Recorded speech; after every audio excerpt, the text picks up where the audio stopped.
everyone, I'm Pallavi Iyengar. Let's make a spicy and exciting piri piri paneer pakoda. So the first thing we're going to do is cut paneer.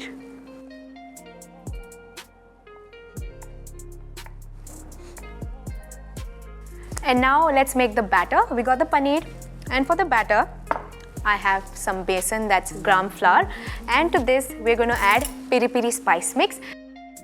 So we're going to add some carom seeds, just crush it a little bit so that it starts to release its essential oils and adds more flavor. And we're going to add some ginger garlic paste and a little bit of coriander. And of course some seasoning. I'm going to add some salt. Now let's just whisk this once so that everything gets well incorporated. And now to make the batter, of course some water. Water needs to be added little at a time so that you get a nice smooth lump-free batter. Like I said, little water at a time because you also have to see the consistency of the batter. You don't want it to be, very liquidy. You want a batter which will coat the paneer pieces beautifully. So we are done with the batter. So every time I've made paneer pakoda, I dip it in the batter, it doesn't stick. Like I've tried it so many times, it just doesn't work out. So that's why I'm going to put some corn flour on a plate, just a little bit of the corn flour. And to this, let's add a pinch of salt, some peri peri masala, and just mix this well. Now we take the paneer piece and just coat it on all sides.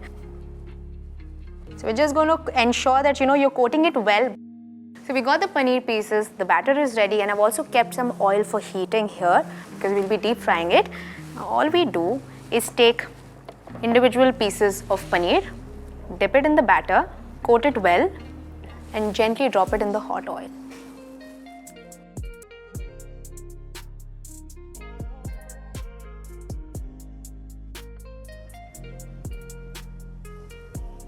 What you can also do is just gently, swirl it around so that, they don't get stuck to each other.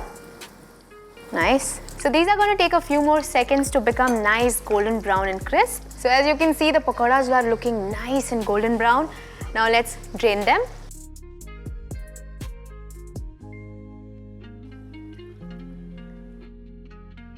And that's it. Piri piri paneer pakoda is now ready to be served. All I'm going to do is just, pile them up. Also the fried crunchy bits go in as well. And now before serving, what I'm going to do is, because it's a piri piri paneer pakoda, I'm going to sprinkle some piri piri masala. Looking exciting and spicy.